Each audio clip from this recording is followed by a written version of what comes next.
Fala pessoal, hoje eu tô com a Mariana. Augusto. A Mariana, ela tá 6 anos aqui. Sim, quase 6 anos. Quase 6 Fevereiro, anos. 6 anos. Antes de mais nada, muitíssimo obrigado por me receber aqui na tua casa, receber o Brazilian Way. E um prazer estar aqui. Obrigado. E vamos lá, vamos contar um pouquinho da tua história.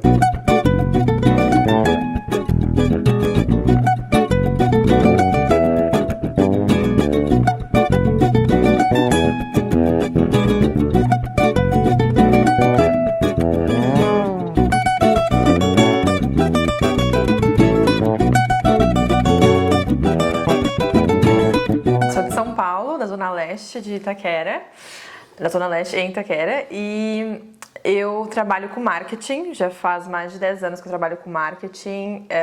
Eu mudei para a Holanda em fevereiro de 2019. Enfim, vou chegar lá, mas deu um tempinho e agora continuo trabalhando com marketing depois de alguns anos que eu tava aqui que eu cheguei aqui no país. Você é de uma cidade pequenininha, né? Pequenininha, sim, né? Você chegou a ter contato com algum estrangeiro lá, com alguma pessoa de fora do Brasil? Eu não lembro assim quando criança, porque eu acho que em São Paulo a gente vive nos nossos bairros, né? Então eu morei no meu bairro, que era de Itaquera.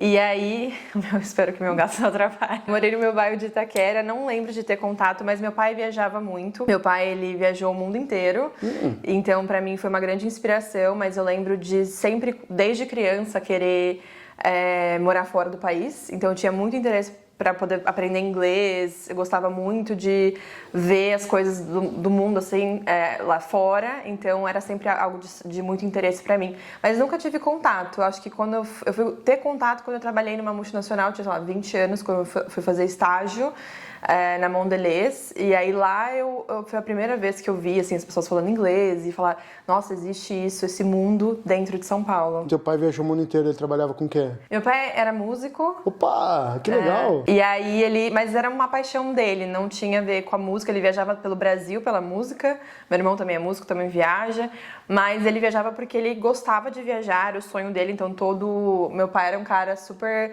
simplão na vida, assim, e ele usava o dinheiro dele e ia pra poder viajar. Eu sou lutador de jiu-jitsu, né? Uhum. E já comecei a treinar com 18 anos de idade, aí já lutei vários campeonatos e tudo. E eu sou de uma cidade pequena do Rio Grande do Sul, Carlos Barbosa, que é a terra onde que começou a Tramontina.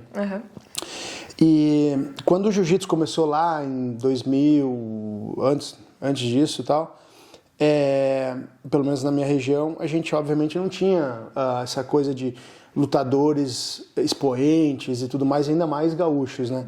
E aí, na época, teve um lutador da nossa academia que começou a ganhar alguns campeonatos e começou a crescer e tudo. E aí eu estava conversando justamente com um amigo, um colega de treino, e aí era sobre essa questão, como alguém de dentro da nossa academia indo para campeonatos grandes, ele chegando a este objetivo pra gente parecer algo mais possível.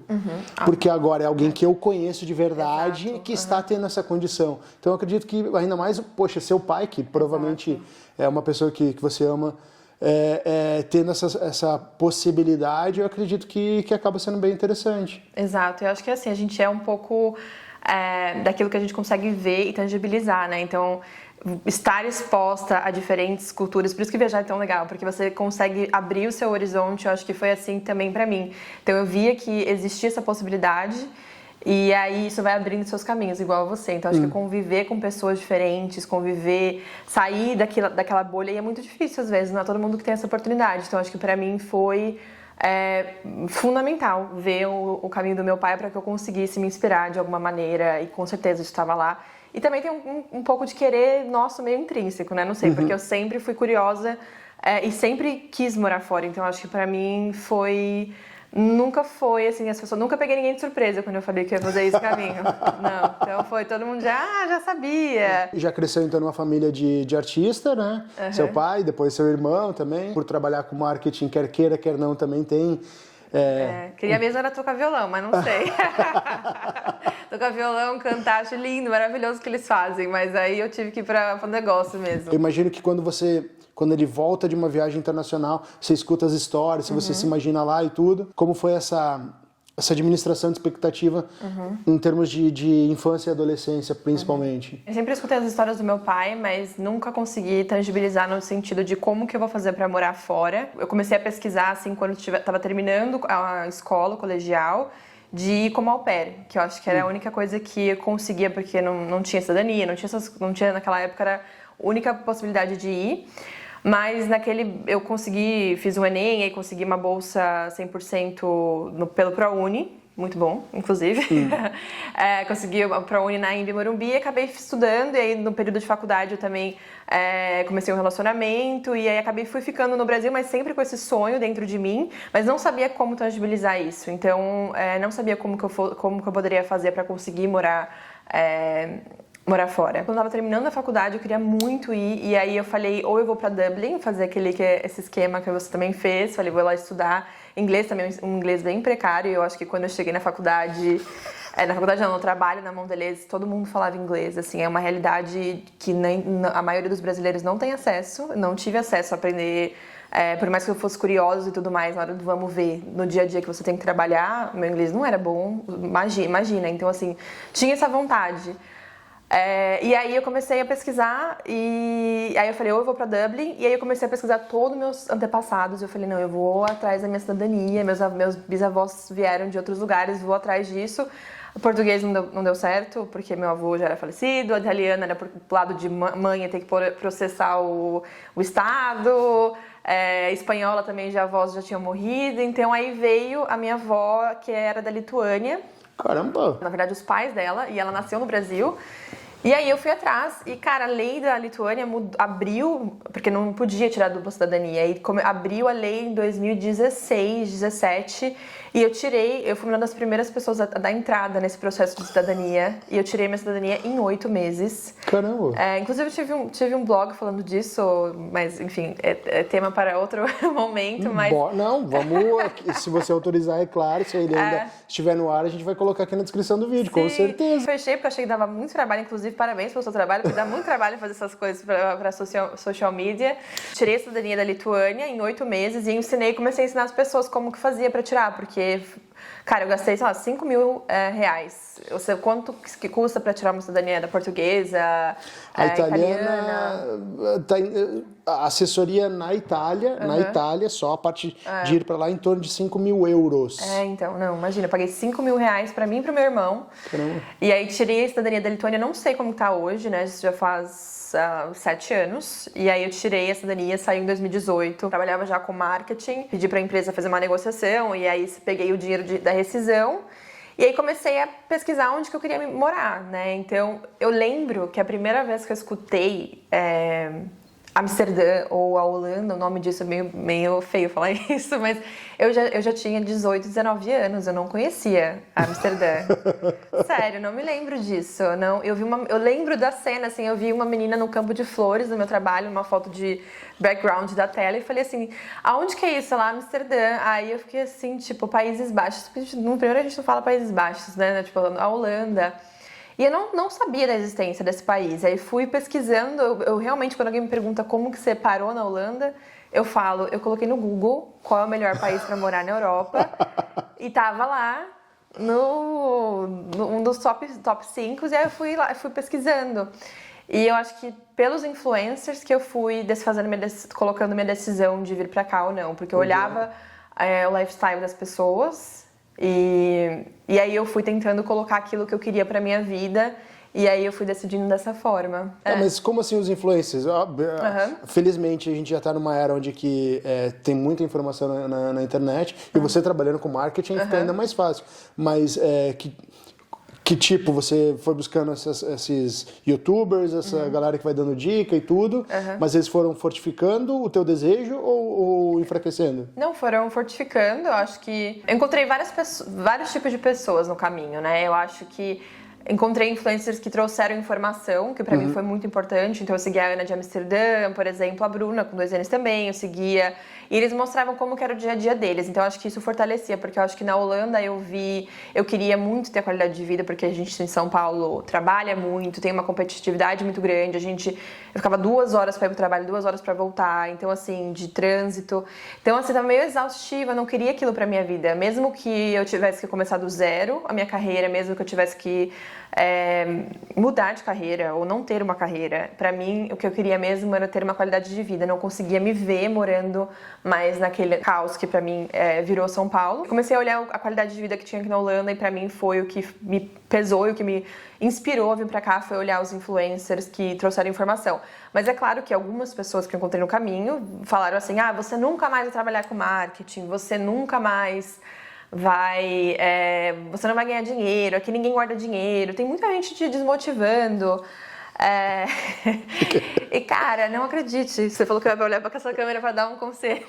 Não acredite, porque você vai conseguir fazer o que você quiser. E é isso. Eu não sabia disso e eu aprendi na prática de que eu poderia fazer aquilo que eu quisesse. E aí estou aqui, 6 anos depois, nem isso demorou, mas trabalhando com marketing de novo. Não é necessariamente que a Europa ou a Holanda ela é melhor do que o Brasil, mas aqui você tem resultado do seu trabalho e se você se dedicar, e não que no Brasil não seja assim, mas assim, se você se dedica de fato e colocar um objetivo, aqui você consegue, porque você, independente do tipo de trabalho que você tenha, você consegue ter condições financeiras para se profissionalizar ou para ir buscar aquilo que você quer fazer de fato.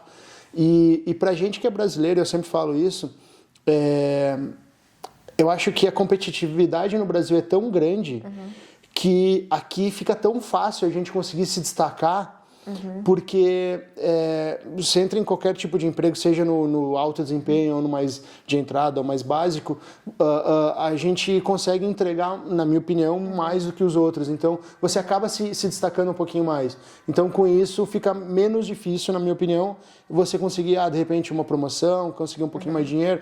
Não, poxa, mas ela já tem um background, ela já trabalhava com isso no Brasil, vamos tentar dar uma oportunidade, alguma coisa assim, e eu acho que as coisas vão acontecendo. Ou, não vamos dar oportunidade, mas você consegue, com aquele dinheiro que você está ganhando agora, se eu de fato eu quero estudar aqui, eu vou e faço um curso profissionalizante, faço uma faculdade. Eu conheço tantas pessoas que tiveram essas oportunidades aqui, né? Então isso eu acho legal. Eu acho bem difícil comparar o Brasil com aqui, porque eu acho que é uma história completamente diferente, sabe? Assim, não tem como a gente fazer essa comparação, é muito desleal com o brasileiro ali naquela situação de como que a gente cresceu, tudo.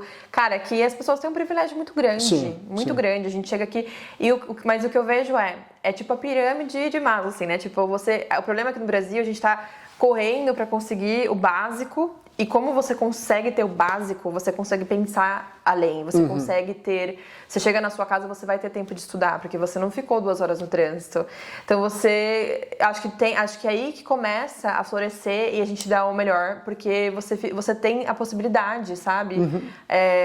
Quantas vezes eu cheguei no trabalho atrasado lá na Berrine e a pessoa falou assim, você chegou atrasada, isso descontava ponto da minha performance, mas ninguém sabe que eu saí da Zona Leste, sabe? Então, e eu nem morava no pior lugar, que tem gente que mora mais afastado ainda. Então, assim, eu acho que essa é a questão. Aqui todo mundo tem o básico muito bom, um alicerce, e aí você consegue, né? E aí, obviamente, como você falou, a gente também está acostumado com a competitividade. Quando você chega no mercado de trabalho, você dá os 5%, o holandês não dá nem meio.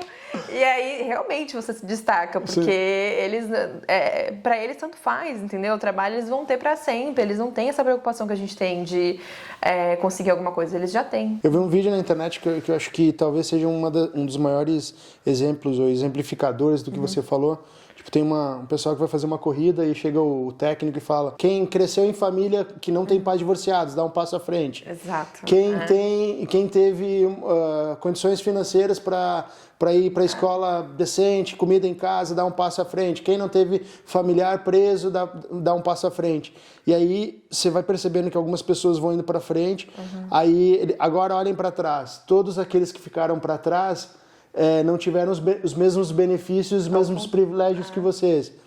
Aí ele olha para os de trás, né? Vocês ainda vão ter que correr e vocês vão ter que superar eles. E é assim, a vida é assim. E eu acho que é o maior exemplificador do que é o Brasil, né? A gente tem todos esses obstáculos, todas essas dificuldades, e ainda assim a gente tem que continuar correndo. E desistir não é opção, que para nós brasileiros não é fácil, mas é menos difícil.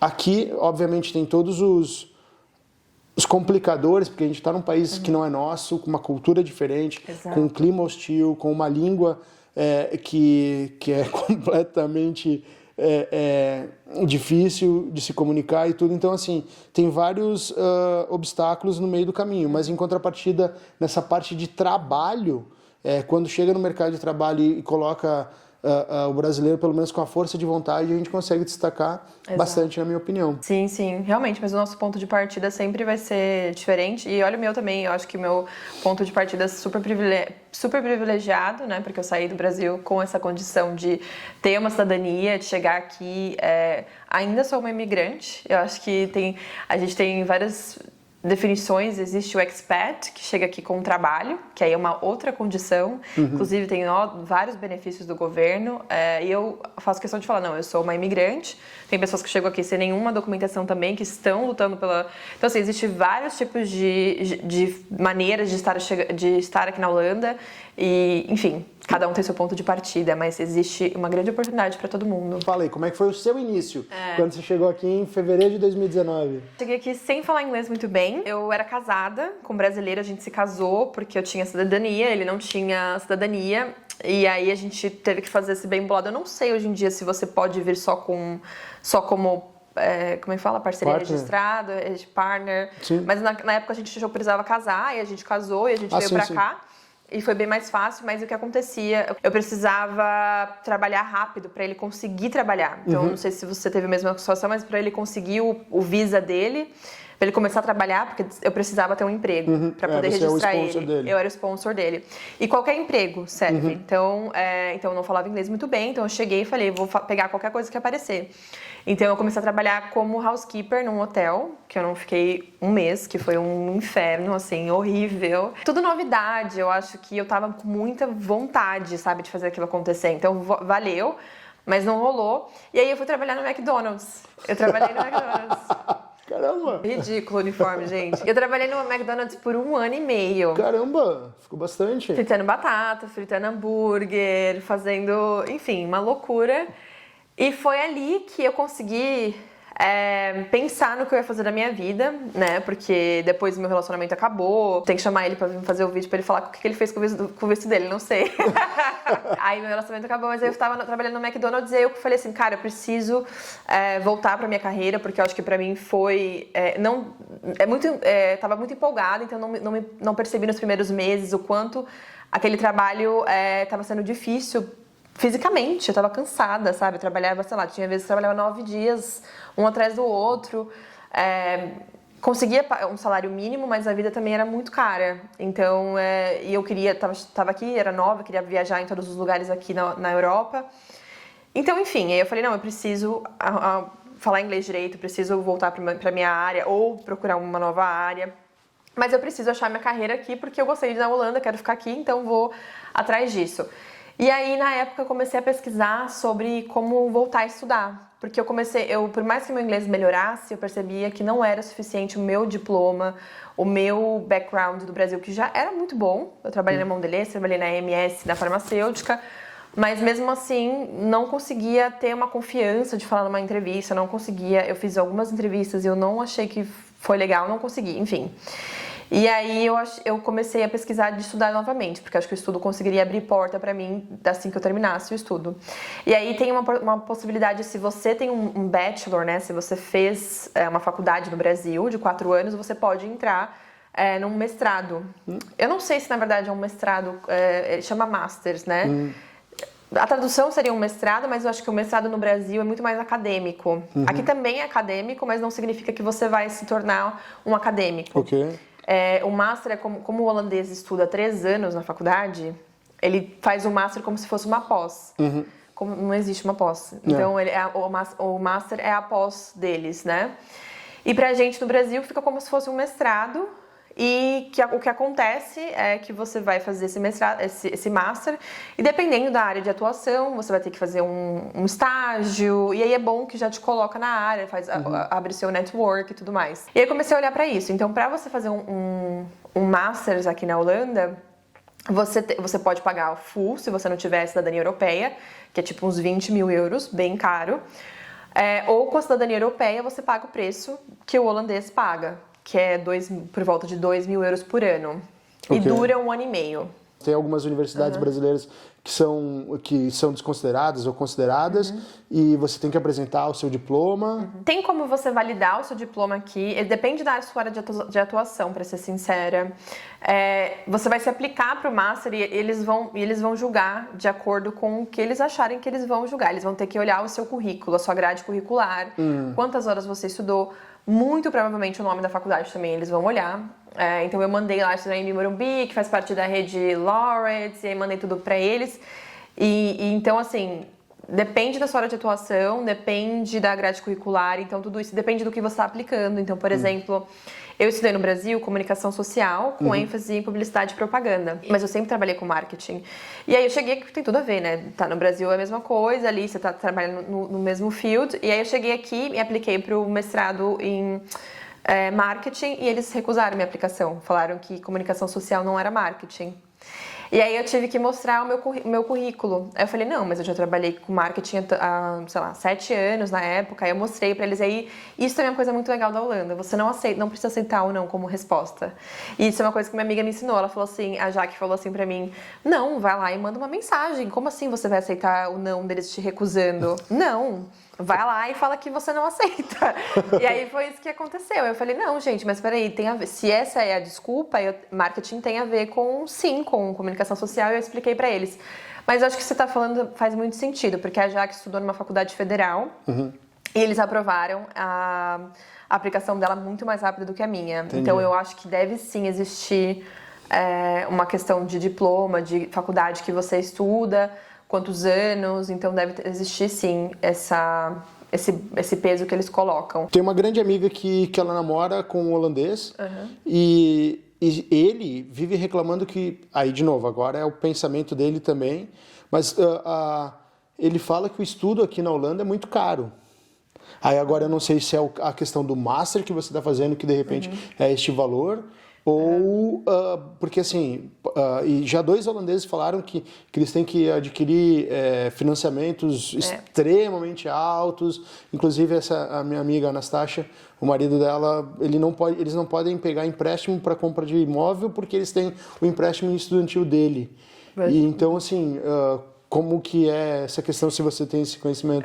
É que diferente do brasileiro, o holandês não vai trabalhar enquanto ele estuda. É uma cultura diferente. Então ele fala que é caro por quê? Porque você paga esse tuition fee, que custa 2 mil euros por ano. E se você comparar na Alemanha, a universidade na Alemanha é de graça. Então talvez eles façam essa comparação.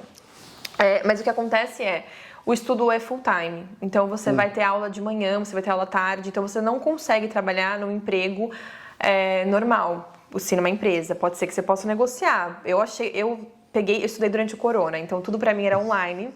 Então eu consegui negociar muita coisa. Então pra mim, assim, é mais difícil. Eles demandam mais, então assim, as provas são longas. Você tem que realmente estudar. Eu nunca fui uma pessoa que precisei estudar muito, assim. Eu sempre, sabe, aquela pessoa que, li aqui, já tô... Não que eu sou muito inteligente, mas é que eu sou muito esperta. Pra mim a nota 7 sempre estava ok. Então eu era essa estudante. Eles chamam de holandês estudante teen. Exige muito de você, então eles não querem trabalhar enquanto eles estudam. E aí, pra você não trabalhar, você precisa ter dinheiro pra pagar suas contas. Porque, vamos supor, aqui tem algumas faculdades na Holanda, então você tem que... Normalmente as pessoas saem de uma village e elas vão pra cidade estudar. Então elas precisam se manter, elas vão pagar o aluguel e tudo mais. E aí você pede um dinheiro para o governo emprestado. E esse dinheiro, no passado, eles davam esse dinheiro para a pessoa. Hoje em dia, não é mais dado. Apesar que, se você for baixa renda, eles te dão uma parte desse dinheiro. E mesmo eu sendo brasileira, eu consegui provar que meus pais eram baixa renda, muito fácil, porque só converteu o real pro euro. E aí ia conseguir, e eles me deram uma parte do dinheiro. Ok. E é dado mesmo, não precisa devolver. E mesmo o dinheiro que você pede emprestado para o governo, que é mais ou menos, você pode pedir até uns 1.200 euros por mês, esse dinheiro não tem juros. É como se fosse um FIES. Posso estar falando uma besteiraça, mas os juros devem ser, tipo assim, ridículo, Sim. sabe? Você vai pagar pela vida inteira. Então é um FIES que funciona, é um FIES que você pode pagar e é um dinheiro para você se manter, não é um dinheiro... E o que os holandeses fazem? Viajam. Pega esse dinheiro e viajam. Eles não precisam, às vezes moram com o pai, todo mundo pega esse dinheiro emprestado. E aí, é por isso que eles falam que é caro, porque quando você termina a sua faculdade, você deve estar devendo aí mais de 15 mil euros para o governo, porque se você pegar todo esse dinheiro por mês... Não, mas não, 15 mil euros para... Não, talvez esse meu amigo aí, pelo menos, deve ter sido algum movimento diferente, porque 15 mil euros não é tanto dinheiro assim. Mas se ele fez o bachelor, ele pegou dinheiro emprestado desde o seu bachelor, aí ele deve dever mais de 60 mil, algo assim.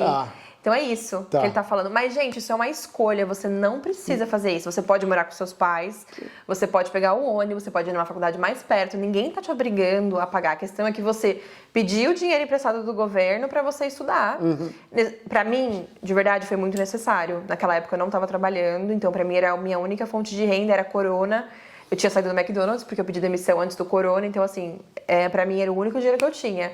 Deve ser pra muita gente o único dinheiro que elas têm, mas não é a realidade do país. Então, o que ele tá te falando é só de que pra você não trabalhar, e dá pra você trabalhar no bar, mas talvez algum dinheiro ali você vai precisar do governo. Não precisa pegar todo esse mil e pouco, você pode falar, eu só quero 300 emprestado por mês, e depois você vai pagar o resto da sua vida. Só que na hora que você vai comprar uma casa... eles vão tirar, você pode comprar uma casa, mas eles vão tirar esse valor do seu poder de compra. E não é tipo assim, eu devo 30 mil, vão tirar 30 mil. Não, você deve 30 mil, eles vão tirar 100 mil do seu poder de compra. Eu não sei como é que funciona a conta, eu sou de humanas. Mas é mais ou menos assim que funciona, entendeu? Então é por isso que ele fala que ele pode continuar comprando uma casa, mas ele vai ter que comprar uma casa muito mais barata. Ou seja, você que é brasileiro, que tá escutando isso tudo que ela tá falando, tá bom, dificuldade, eles sofrem pra caramba, né? Muito. Putz, eu tenho uma colega de trabalho que ela trabalha 2 dias por semana, porque ela faz college. E ei, como é que você tá, Minka? Tô cansado. O que aconteceu? School. Minka, você só estuda, velho. Não, é muito difícil, porque você não sabe. Não, eu não sei. Gente. Eu não sei. Ela trabalha 2 dias e ela pediu demissão porque tá muito pesado pra ela. Imagina, não vou nem comentar. Eu trabalhei, imagina, no Brasil é a realidade de todo mundo, né? A gente trabalha durante o dia, igual qualquer profissional normal. Tanto que meu currículo, eu era estagiária no Brasil e quando eu vim aqui pra Holanda, eu fiz uma equalização, relativação, me ajuda com a palavra. Validação do meu título no Brasil de estagiária. Pro da holandesa, era tipo assim, meu era estagiário na Mondelez, eles falaram assim, não, pode colocar como Junior Marketing Manager, porque tipo assim, era Brand Manager, que era equivalente. Se você olhava o que eu fazia na Mondelez e o estagiário aqui não faz nada, eles primeiro estudam 6 meses, fazendo a tese deles, com horário reduzido. Então, assim, não tem a menor comparação com o estagiário do Brasil, com as coisas com a vida que a gente leva lá. E eu trabalhava e estudava à noite. E aqui eu fiz o Masters e ainda continuei trabalhando, fiz Uber Eats, entregava comida, cuidava de idoso, limpei, fiz faxina. Tudo isso para poder conseguir o dinheiro por mês, porque 1.200 não é suficiente para você viver em Amsterdã. E como é que foi viver aqui na pandemia, fazendo faculdade? Foi muito louco, né? Enfim, mas é chato falar isso, mas foi um momento bom porque eu fiquei em casa estudando. Então, para mim, assim, eu consegui fazer, porque para entrar no Masters você precisa fazer uma prova de inglês. Então, foi aí também que meu inglês despontou, porque eu tinha que tirar uma nota muito alta, inclusive para fazer faculdade entrar no mestrado de comunicação, de marketing, alguma coisa assim, você precisava de uma nota ainda maior. É tipo de 100 pontos de uma prova que vale 120 no TOEFL. E aí eu fui estudar para essa prova, então meu Covid foi isso, eu estudei para a prova, entrei na universidade, fiquei estudando na universidade, então foi um momento que eu estava só estudando. E depois que eu terminei o mestrado, depois de 1 ano, eu conseguia aplicar para fazer um estágio. E aí foi quando eu consegui voltar a trabalhar com marketing. Tudo que eu vejo de marketing aqui, na minha opinião, não é lá... Não é tão bom, digamos assim. Não quero ser barrista em relação a isso, não. Mas, tipo, marketing brasileiro é bom pra caramba, né? E principalmente quando eu tava na Irlanda, quando a gente morou na Suécia também, a gente tem, de fato, a noção que o marketing brasileiro é muito bom. Como está sendo a sua experiência, como foi o início, e essa comparação que você faz, marketing holandês com o brasileiro, por favor. A gente é muito mais criativo, com certeza. Precisa de muito mais criatividade para atrair o brasileiro. Eu não trabalhei na mesma área e eu acho que também eu não trabalhei muito com criatividade, porque eu fui trabalhar com... Eu trabalho com B2B, então é bem mais... Business to business, pessoal. Para trabalhar com empresas, então não precisa ser tão criativo assim, mas eu... Voltar a trabalhar com marketing para mim, eu confesso que foi muita insegurança, porque fazia muito tempo que eu não trabalhava, não sabia mais usar o Excel. Dá para esquecer, trabalhava só com números no Brasil quando eu saí de lá, e aí quando eu fiquei, sei lá, 3 anos longe do mercado de trabalho, eu não lembrava mais, olhava as vagas e não... olhava as coisas em inglês e não conseguia... Você nunca trabalhou naquele environment em inglês, então você não sabe como que funciona, como é que é a terminologia, como que as empresas trabalham, como que funcionam. Foi bem desafiador voltar a trabalhar com marketing, porque eu fiquei procurando e aí eu estava procurando para vaga de estágio, sendo que eu já tinha um trabalho super legal no Brasil, sabe? E você tem que fazer administrar isso na sua cabeça, né? De falar assim, nossa, eu vou começar do zero, eu vou começar como estagiária e... Eu vou dizer, o ego, você fica ferido, você fica assim, nossa, mesmo que eu tinha trabalhado no McDonald's e tudo mais, pra mim foi meio difícil começar. Mas eu tive muita, não sorte, mas eu acredito que tudo deu muito certo, sou muito grata. Conheci uma pessoa, uma brasileira que de Curitiba, e ela trabalhei na mesma empresa que o marido dela no Brasil, e aí ela viu meu currículo, e aí eu me apliquei para vários estágios. Passei para alguns e passei para essa vaga para trabalhar com ela. Também com B2B, e aí foi minha primeira experiência trabalhando. Trabalhei numa empresa de distribuidora de ingredientes e químicos em Rotterdam. E foi assim, fiz o estágio e logo, como eu tinha experiência, no começo foi assim, preciso me adaptar com a língua, como trabalhar fora do país, como funciona, como que eu trabalhar com um europeu, com gente do mundo inteiro. E aí eu acho que foi esse aprendizado que eu tive, mais do que o marketing, né, per se, e depois eu fui me desenvolvendo e aí eles me contrataram, depois dos 6 meses que acabou o estágio, eu entrei como especialista. E fiquei mais 2 anos e meio como especialista lá na empresa. Você foi trabalhar numa empresa de químicos, produtos químicos, em Rotterdam. A maior parte dos clientes não eram... Quer dizer, você fala holandês? Eu falo holandês, tá. Mas eu não falava holandês naquela época. Tá. O teu público-alvo não era mais holandês? Porque, sendo em Rotterdam, eu imagino que era mais trabalhando com empresas ou para empresas holandesas. É holandesa, mas era internacional. Que legal. Tem muita empresa internacional em Rotterdam, tem bastante expats lá morando lá, tem a Unilever, tá lá. Mas também isso é uma coisa, quando você vai procurar emprego, né? Então você já tem as oportunidades, tem que ser focadas na língua, tem que ser empresas que são internacionais. Existem muitas empresas internacionais, então isso é muito bom. Esse também foi o fato de eu ter escolhido a Holanda, porque você consegue, sim, viver em inglês, né? Mas falar holandês é muito bom. abre as portas. Meu holandês não é 100%, mas eu já percebo como as pessoas te olham. Ainda não trabalho em holandês até hoje, mas para mim é um próximo passo que eu quero dar. Mas foi isso, eu comecei a trabalhar lá em inglês e... um ambiente internacional, trabalhava com pessoas do mundo inteiro.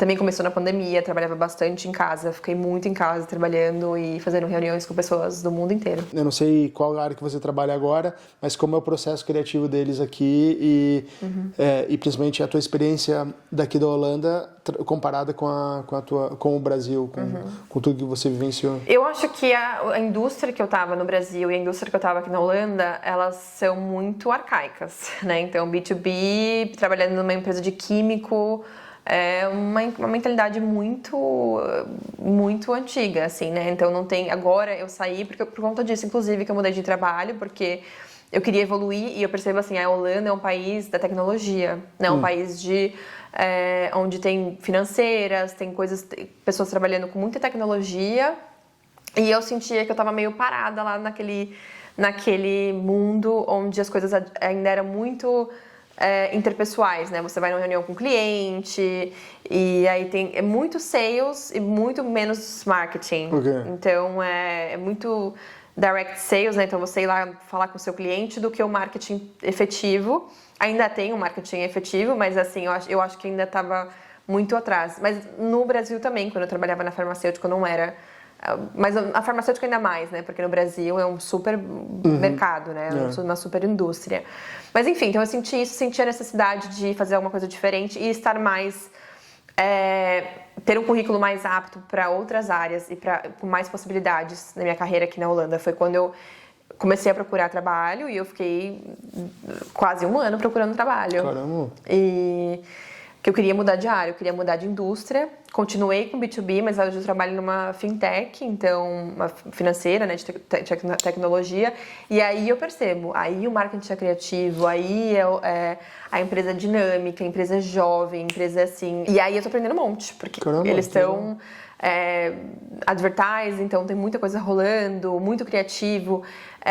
Trabalhar na Holanda, diferente do Brasil, tem muito menos hierarquia, né? Você trabalha, as pessoas são muito iguais, você vai na mesa do seu diretor, do CEO, o CEO fala com você, coisas que no Brasil isso não existe, assim, pelo menos eu não passei por isso. E aqui é tudo muito flat, as pessoas respeitam muito também a sua vida pessoal, então às 5 da tarde, se você não responder, tudo bem. Então realmente cai a caneta, seja quem for, todo mundo às 5:30 da tarde caiu a caneta. Tem que estar sol lá fora, 3 horas é tchau, entendeu? Então acho que tem muitas coisas que eu acho bem legais aqui do país em relação a isso. Então hoje você trabalha então nessa fintech, você trabalha em que setor e quais são as suas principais responsabilidades?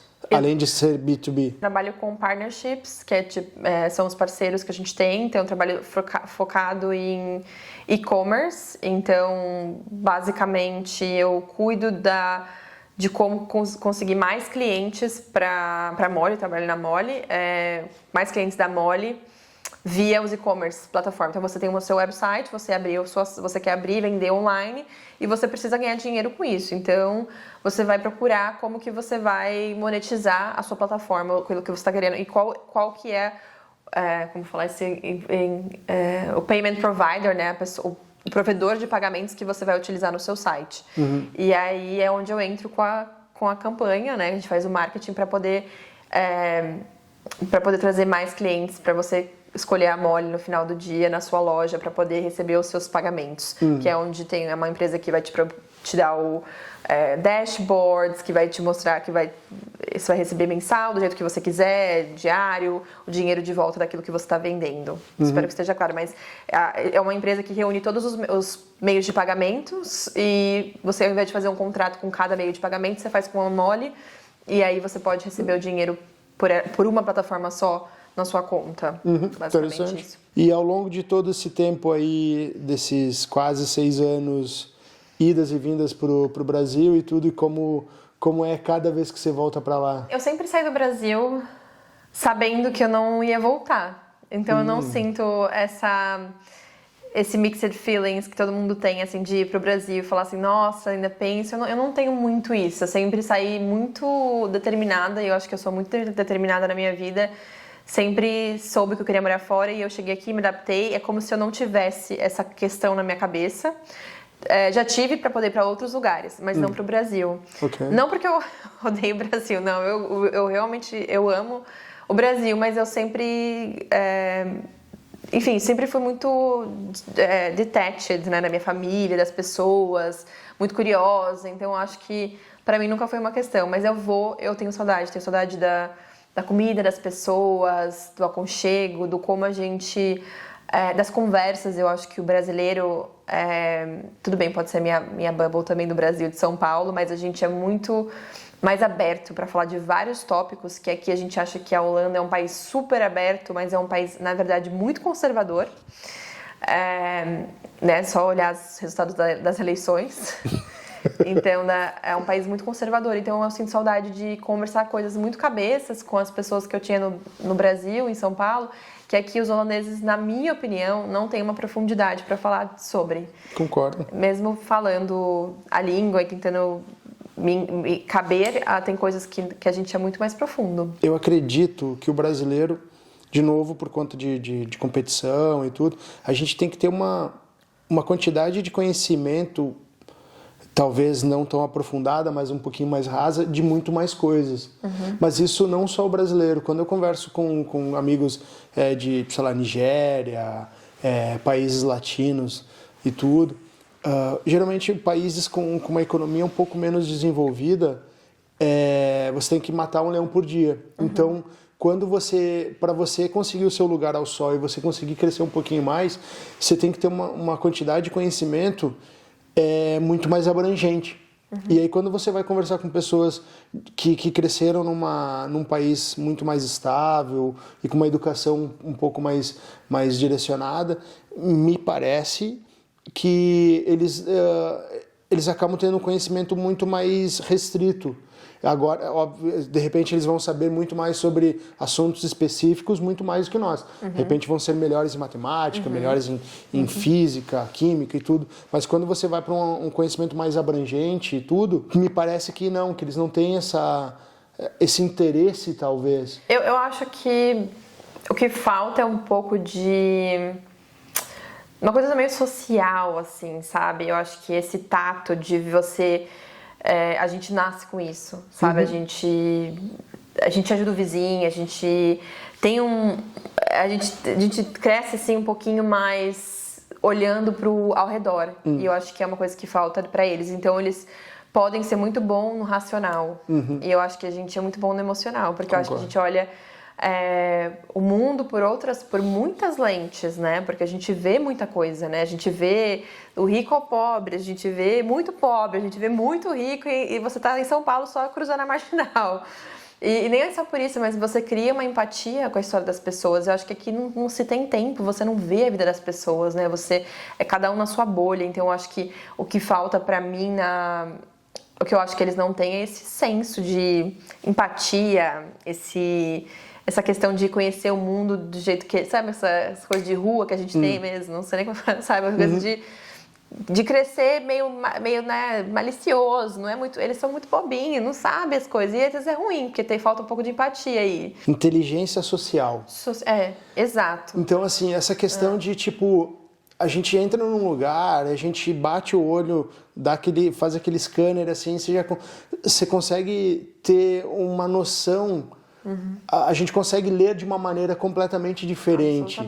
E eles não têm, eles são muito mais fechados. Fechados não, eles são muito mais limitados nesse aspecto. Mas aí, de novo, é aquela questão, é o instinto de sobrevivência do brasileiro de, será que este local ele vai me oferecer ameaça ou não?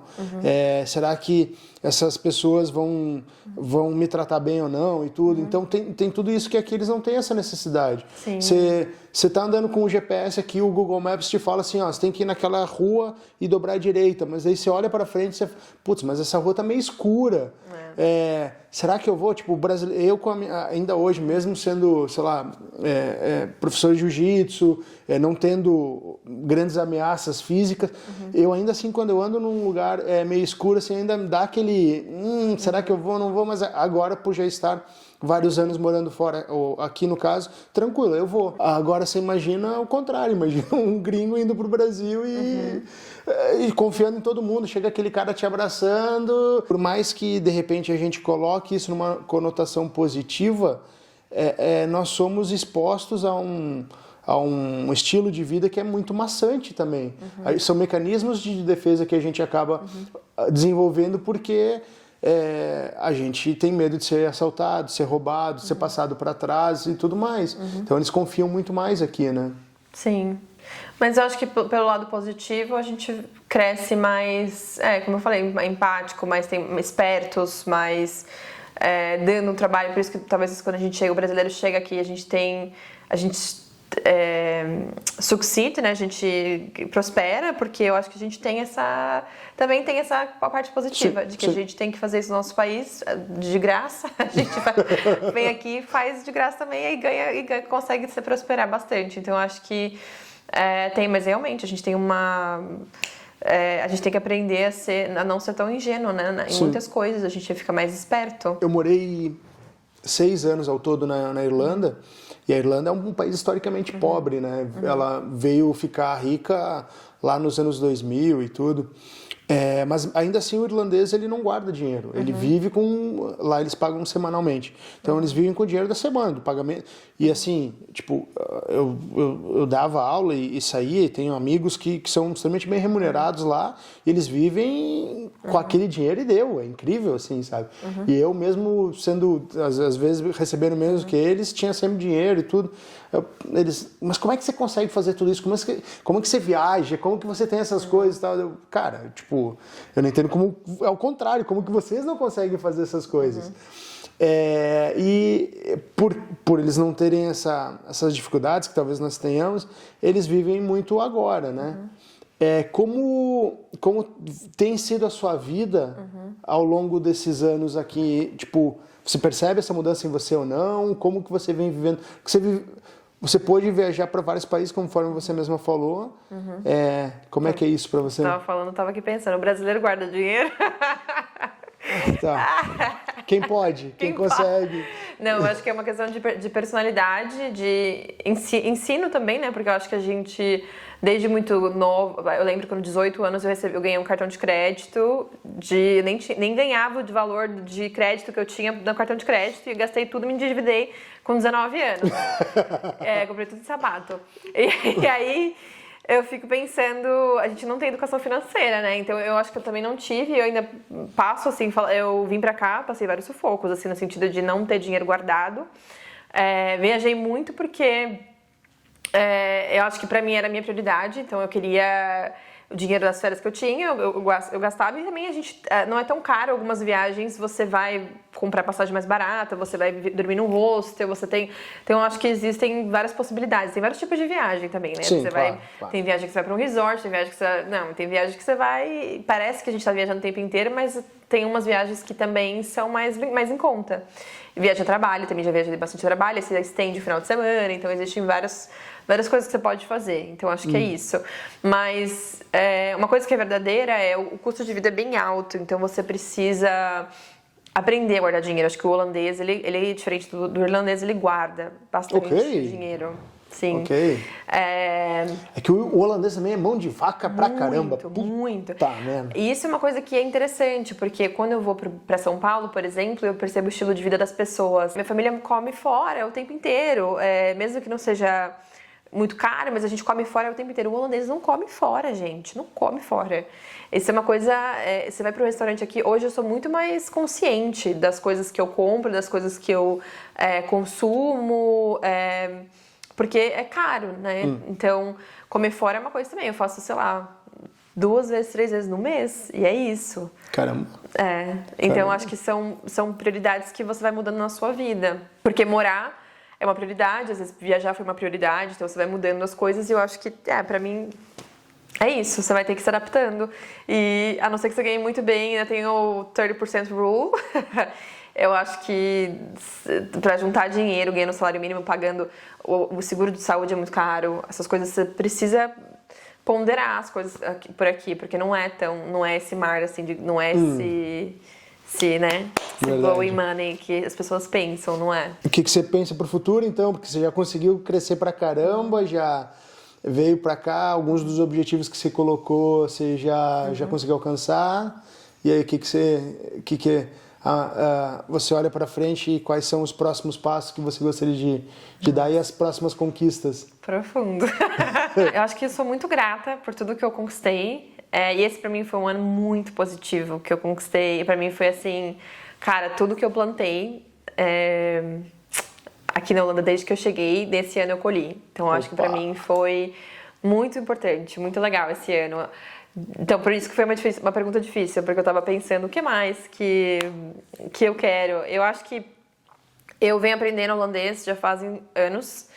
E o que eu vejo no futuro eu quero muito trabalhar em holandês, porque eu acho que seria pra mim a grande virada de chave de dizer eu falo fluente, eu consigo viver. Acho que ainda tem um gapzinho aí que eu queria olhar. Eu não penso em mudar daqui, então pra mim eu quero continuar aqui. Eu penso em criar raízes em algum momento, então acho que esse é o meu futuro. Em algum momento criar raízes no sentido de, sei lá, ter uma família ou algo nesse sentido. Show. Sou muito feliz do meu jeito, do jeito que estou.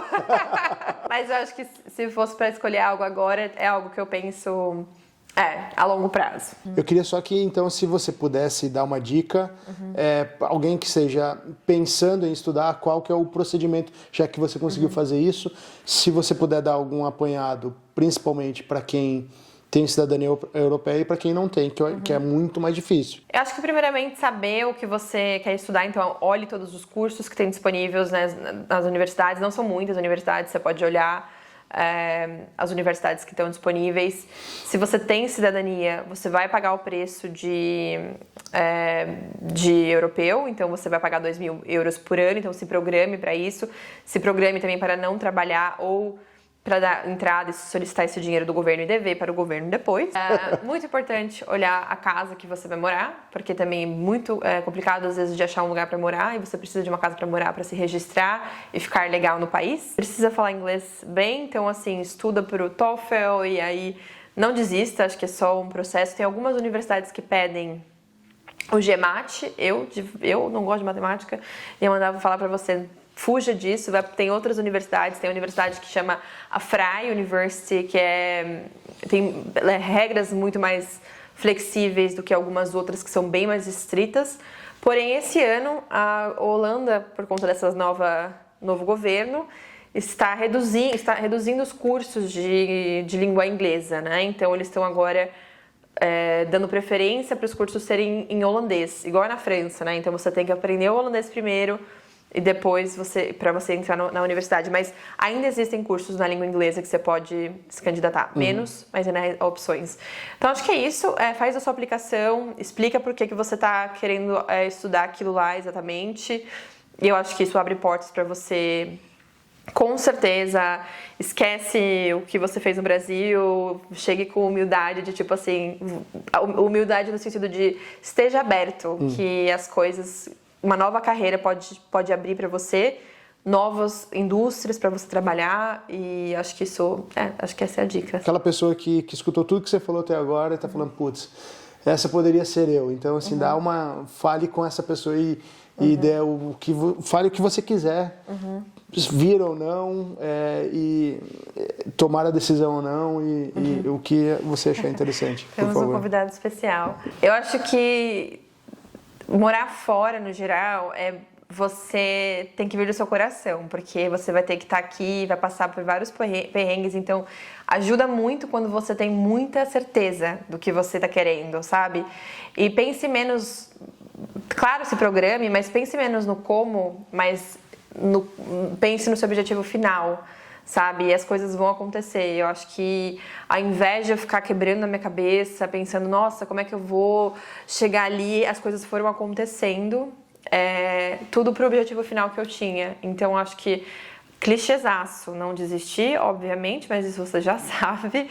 Mas eu acho que se vem do coração, se você é uma coisa que você sempre sonhou em fazer, cara, só vai, que vai dar certo. Talvez não seja o certo que as pessoas esperam que seja, não seja o certo que você imaginou, mas vai ser o certo que é pra ser. E vai ser legal, porque é uma experiência incrível. Tem aquela história, né? Brasileiro não desiste nunca. E eu acho que cada vez mais, com o canal, eu venho percebendo isso, assim, que a gente... as coisas nunca foram fáceis. E muitas pessoas imaginam que sair de lá e tudo vai encontrar um caminho mais fácil. Mas não é o caso. Porém, eu acho que as dificuldades vão ser outras, mas vale a pena muito. E quanto mais pessoas eu vou conhecendo, mais entrevistas eu vou fazendo, mais histórias de vida... porque assim, aquela coisinha do Instagram, aquela persona que as pessoas criam. E tem uma outra questão também que, eu não sei, eu acredito que para você também, dificilmente eu ligo para o Brasil reclamando ou chorando ou falando as dificuldades, eu só falo das vitórias. Sim. Eu até falo, sei lá, de repente algum problema, alguma dificuldade, mas assim, eu filtro, sei lá, 90%. Então ninguém vê. Exatamente. E eu acho que a grande maioria das pessoas que estão aqui é muito disso também. Então acaba que também as pessoas que estão lá, de repente, acabam tendo essa percepção, tudo é a mil maravilha e nem sempre é. Mas vale muito a pena. Mas você mora fora e você não gosta do Brasil e tudo. Eu acho que assim, é justamente o contrário. A percepção que eu tenho, e pelo menos é o sentimento que eu tenho, eu gosto tanto do Brasil que eu não quero voltar, porque assim, para aquele Brasil que do jeito que está hoje, eu não gostaria de estar lá, mas eu tenho um carinho, uma vontade de ver o Brasil melhorar ao ponto de que eu pudesse voltar para lá. É como eu falei, eu acho que tem que ser uma coisa que vem do seu coração, sabe? Eu acho que pra mim nunca foi o Brasil também, acho que foi, talvez se eu tivesse nascido nos Estados Unidos, dentro de mim eu sempre quis morar em outro lugar, eu sempre quis viver isso. É claro que as condições lá não me fizeram ser feliz e ficar ali feliz naquele momento, eu queria realmente estar numa realidade diferente. Então entendo você, também compartilho do mesmo sentimento, eu acho que se a gente tem o privilégio, a possibilidade de ir, eu acho que se faz sentido pra você, vai. O caminho não vai ser mais fácil, vai ser mais frio.